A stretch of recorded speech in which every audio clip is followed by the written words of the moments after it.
Well, first of all, thanks, Cam. Thanks for coming in and talking to all of us about the great work that you do. Just to give everyone a bit of a background, I'm sure you know this gentleman is, but Cam Whitnall from the Big Cat Sanctuary, he's the managing director. They've been so wonderful with us as brilliant businesses, and they're supporting us across all of our shows, and they are our official charity sponsor. But Cam, let's start off with you telling us about the Big Cat Sanctuary, what it is, what it's about, how it started, all those wonderful things. Of course, thanks for having me today. Pleasure. No, the Big Cat Sanctuary is based in Headcorn, so it's only 20 minutes away. Some of you may already know where it is, but it started in 2000. My granddad actually took over the site. His passion was big and small cats, and he wanted somewhere where he could conserve and preserve them, but also work with conservation partners all around the world and be part of endangered species breeding programs. So I've been in and out of the charity for many years as a family member, but I was more located at our sister charity, Hertfordshire Zoo. But over the last 25 years, we've done some incredible work for big cats, in particular, from breeding programs of Sumatran tigers to cheetahs to all the way to the little ones, Palace cats. I kind of got involved properly with the lion rescue project that we did in 2024, where we needed to rescue 5 lions from the war in Ukraine. Yeah, that's what brought things to my attention. I came and visited you last year and had a wonderful walk around. The lady that showed me around at the time was really good at introducing me to the cats, their names, their background. It was a real personal experience. As she mentioned about the rescuing cats from the Ukraine that have been found in apartment blocks and flats in Ukraine, I'm just, amazed. Is that right? Am I right? Is it that you go into a flat and there's a big cat wandering around? Yeah, correct. Yeah, I mean, it's one of the things that we're focusing on as a sanctuary and as a charity right now, is just trying to work more towards improving standards and legislation and law around keeping big and small cats and other exotics as pets. And it falls under something called dangerous wild animal licenses. And you can get it here in the UK. There's a few people dubbed the UK's Tiger King and things like that, where cats are living in pretty poor conditions. So trying to work a bit more with DEFRA and APHA to just improve those standards. And that's what we're trying to achieve as an organisation. The illegal wildlife trade is the 4th biggest illegal trade on the planet. So if we can mitigate that in some form, and by doing the rescue work, it is open up huge avenues for us where we can push for better standards. Yeah. So what, is it just the Ukraine? Are there other countries that you cover cats from?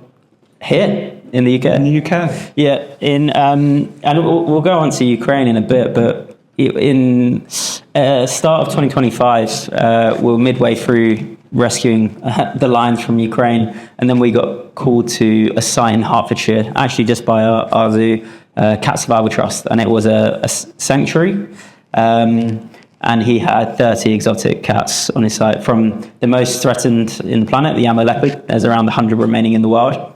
He had jaguar, he had pumas, all the way down to Frank, who is the UK's only Asian gold cat, and there's only 11 in Europe, so incredibly rare, and all of them were facing euthanasia. He was eventually fined the owner. It was an incredibly unsafe site. These cats were living in shocking conditions. I've been all around the world to see wildlife, working with lots of conservation partners, lots of rescue centres. One of the worst I'd seen was with sun bears in Sumatra, and this was not as bad, but nearly. Really? And these cats were just in tiny little cells and enclosures, overgrown, feces left for months. There were just bones left for months. Water bowls were brown and green in coloration, so it was pretty shocking, but we managed to get 23 cats off of that site within 3 months. Most of 19 to homes across the UK, right. New homes and good zoos, good sanctuaries, and private owners working together to give them a second chance, and then we took on 4 at the sanctuary. Nice. That was my next question, about when you've recovered them and you've looked after them and they're better, you don't just keep them all at the sanctuary. They obviously go off to their own homes, if you like, different places. You have to be selective with that, right? Yeah, look, we have to make sure that these cats are going into places that we feel can give them the right care. Is that working? Yeah. Yep, the right care possible. Yes. It's very expensive caring for any animal, so we need to make sure that their finances are right. They have the right team behind it that know how to care for cats, dietary requirements, all of that, and also enclosure size, making sure that they have the right habitat required to give them the best life possible. Is that legal legislation, or is that something you say that's got to happen? It's got to happen. So, Can they be sort of, arrested if it's not quite right? how long we got? Yes. So you have two main licensing forms in the UK. You've got zoo licensing and endangered wild animal licenses. Now, from 2027, the zoo licensing will be the best in the world for standards of caring for animals in captivity. And a lot of people will look at zoos and think, they're not good, but there are so many important and good zoos in this world, especially here in the UK, that are doing amazing work for conservation and rescue. And these are going to be the organisations leading the line for the standards of animal care. Dangerous wild animal licenses are more for owners that aren't looking to open to the public, and the standards are a lot less. But the requirements, there's a lot of blurred lines, and they're a practice from the 70s when they were made. So they seriously need improving. Yeah, they need updating. Yeah, right. How many calories does a lion need? Or a tiger? There's a lot of food you got to feed them with. Yeah, so good question. Sorry. No. So you take a big cat, for example, like Kasangara male African lion, who's about 210, 20 kilograms. Yeah. He'll need about 20, 25 kilograms every 3 days.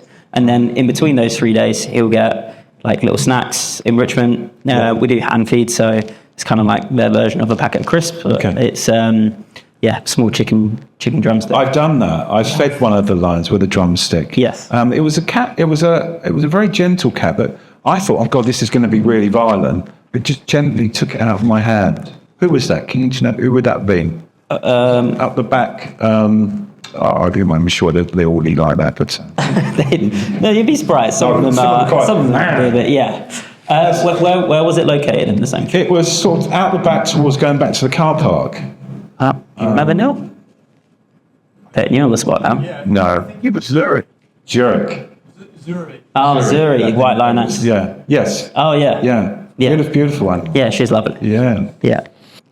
I love the sanctuaries model. I love it because no one else has the same model. It's its own niche entirely. There's over 300 zoos in the UK doing very similar things, and they all kind of copy each other.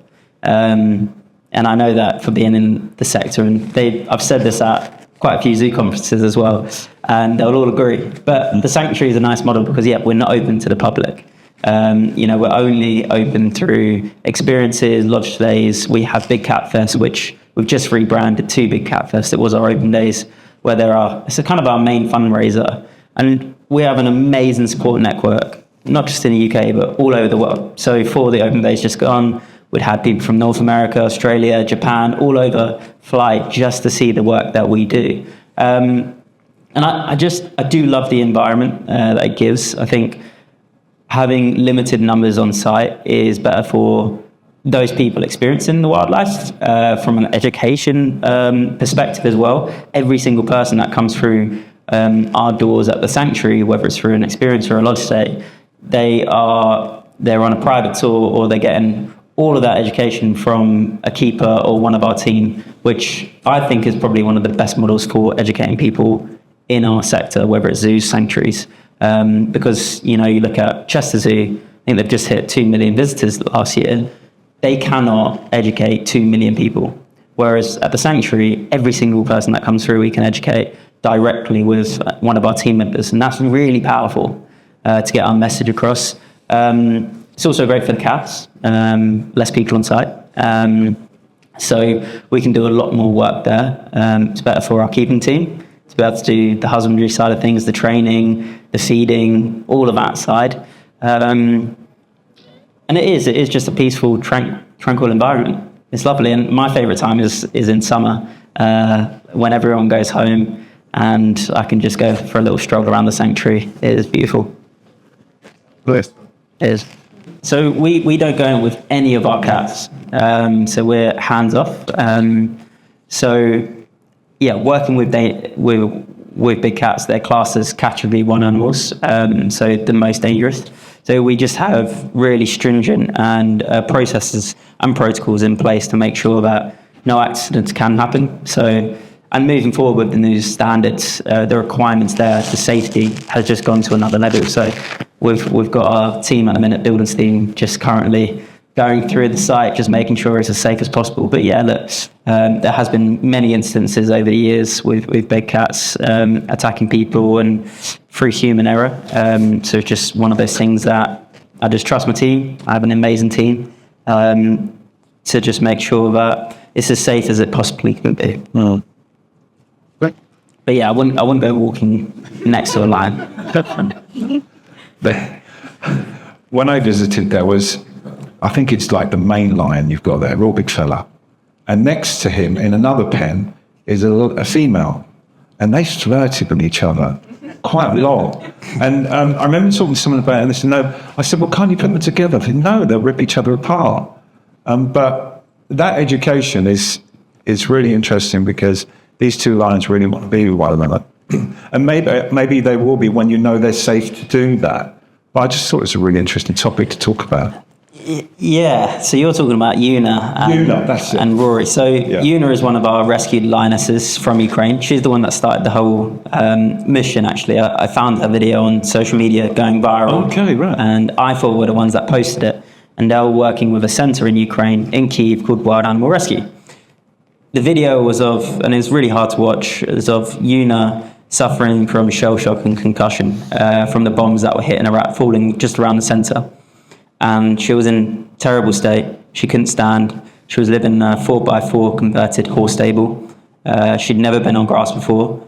The original rescue, that Natalia Popova, who was looking after her at the time, she was found on the front line in a 4x4 cell as well, suspected to be used for illegal breeding or just having a lion as a pet. No life for a lion. And that kind of set up the journey. And the whole rescue was just an incredible experience. It was so risky. Yeah. No zoo or sanctuary in the UK had ever gone into an active war zone to rescue big cats. So we were the first. So we had to kind of make it all up in a way. All the paperwork, all the logistics, bring all the teams. Body armour, probably. No body armour.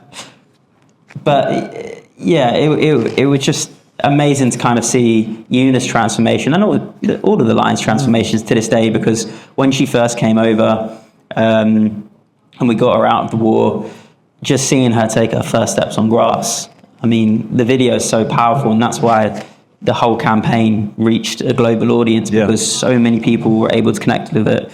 And just to see how vulnerable she was, but also at the same time how brave she was.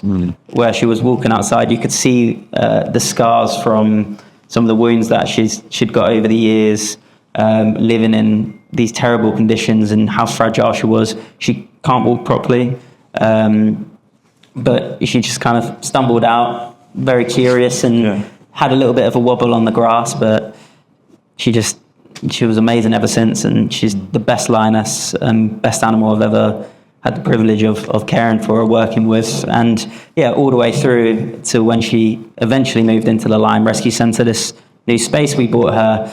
That's when her boyfriend arrived, Rory, which it bothers me a little bit, because me and Una had an amazing relationship, and every time I'd call her, she'd come over to me, and then Rory shows up, and I don't blame her, because he is beautiful. He's a very good-looking lion, but whenever I call her, she just kind of looks over to me, but while she's laying right next to Rory through the mesh, she's like, nah, you're all right now, I've got this kind of... but yeah, one day, it would be amazing to mix them, however... just because of lions. Of course, if they see weakness, they will attack and try and kill each other. It's just how it works in the world of lions. Yeah, that's a lovely story. I think when I saw her, she was sunbathing because it was in the summer, and she was because there's like a hill in the middle of her. Yeah, We're not calling it a pen, or what do you call it? just habitat or enclosure. Yeah, she was laying in the sun, taking it all in. It's lovely. What's really, really important right now, Cam? What other than what you're talking about, but moving forward, plans for the future. How do you see things going? Are you going to get bigger premises? Are you going to go elsewhere? What's your plans? Exciting. Secret? Right there. Yeah. Look, I got made MD in March last year. Yeah. And the first thing I did was introduce the rescue pillar. So we're focusing on 5 pillars: conservation, education, breeding, research, and rescue now. So that's what I wanted to do at the sanctuary. And from the lion rescue in the last 2 years, we've rescued over 10 cats that have come onto site, but in total over 30 from other missions. But more importantly, it's about the conservation. And both of them work hand in hand. So rescue is about the immediate response that we can give for cats in care. And we do have a beautiful centre for them and a great team to give them the best life and care possible. But it's the conservation, it's the longer term impact that we can have as an organisation. And in August last year, and this was kind of a thing that I wanted to do in 5 or 10 years, but we partnered with the ICN to become the world's first centre for species survival for cats globally, which puts us at the forefront of cat conservation. So I'm not allowed to talk too much about what that means for our future, but we've just hired 2 Centre for Species Survival officers. We've got our new conservation manager in Andrea, and we're just starting to kind of move forward to the next stage of what our plans are for the future in conserving cats around the world. And that's what really excites me. Our team, off the back of the lion rescue, we've got so many new people that have now joined the sanctuary, including Ella and Neil, who are here today. Neil's our head of commercial, and Ella is on our events team. And it's about building the team, because without the team, we can't achieve what we want to achieve in the future. So we're so nearly there with that. But yeah, just there's a lot of the site that we're trying to upgrade, modernise. More lodges, probably, in a unique style. Just improve everything. Just improve what you're doing, the amazing job you do. We haven't spoken about the lodges, because people can come and stay there overnight and have a whole experience, can't they? An afternoon tea and things like that. Yeah. There's lots of good things that you do with that. Yeah. And the lodge part excites me quite a bit. We have 8 lodges on site, so you can stay overnight, but we're going to improve that side of the charity, because it is a beautiful experience. And a lot of places do it around the UK. You got Chester have just opened theirs, and Port Lim and stuff. So we're just currently exploring that area, which is exciting. And also partnerships. We've got some really cool partnership opportunities. And I think the thing I love most about the sanctuary is people come to the sanctuary because they believe in the mission and what we're trying to achieve for cats. Absolutely, yeah. And I think that's really powerful, because when it comes to zoos or other days out places, people go to run their kids around to make sure their kids are tired for later in the day. My brother Ty, he does it with his son Alfie, my nephew. And they're looking for more like family days out. And they don't necessarily go there purely for the animals and to learn and to understand why we need to protect them. Whereas at the sanctuary, pretty much everyone that comes there now, they want to go to the sanctuary because they do believe in the mission, and they want to be educated, and they want to see how they can help. So I think that's really powerful, and that's something that we're going to continue to drive long into the future. And I always say that there's over 30,000 species that are at risk of extinction, right? And I don't want my kids to grow up in a world, or their kids to grow up in a world where they can't go and see a tiger in the wild or an African lion. And when you look back at the 1950s, just for lions, for example, there was over 500,000 in the wild in Africa. Today, there's 25,000, roughly. Wow. So if we can continue on that trajectory, then it's not looking good. And that's why becoming the Centre of Species Survival and starting to collaborate with all these amazing organisations, hopefully our kids will be able to go on those trips to Africa and on safari to see African lions, and a host of other animals. But yeah, we do all sorts. I mean, we have a TV show called 123 on CBBC, me and my brothers, and it focuses on our zoo and our sanctuary. So we get to inspire future generations with that. And then we have education team at the sanctuary. So we have school groups in pretty much most days to educate schools and school children. We have a host of things, to be honest with you. But yeah, we do have careers in conservation that we're looking to do again this year. And we've got Big Cat Fest up, which is another great opportunity for people to come along. I mean, yeah, there is a lot, to be honest with you, that we're doing. Yes. Memberships is one of the most important ways to support the sanctuary.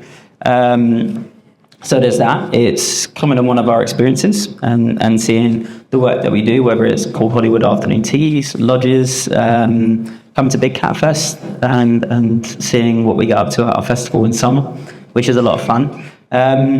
But yeah, through donations and fundraising. So we've just rescued a little lynx from Ukraine called Ursa. She's an absolute dream. Everyone's fallen in love with her, but we just raised £135,000 in under a month, which thankfully Premier Coatings, who's one of our next door neighbours, donated £50,000 towards that project. And that's amazing because that covers so many of the costs. And yeah, it is very expensive to look after around 40 cats now. But partnership models, all of that stuff. I mean, Neil's our head of commercial, so he's a very good person to go and pick his brain because he's got lots of exciting ideas for the sanctuary. But yeah, you've got retail. We have our shop on site. I think we're wrapping us up there. Thanks, Cam. That was awesome. Thank you very much. Really enjoyed it. Cheers. Thank you very much for being here, guys. Thanks very much. Yeah.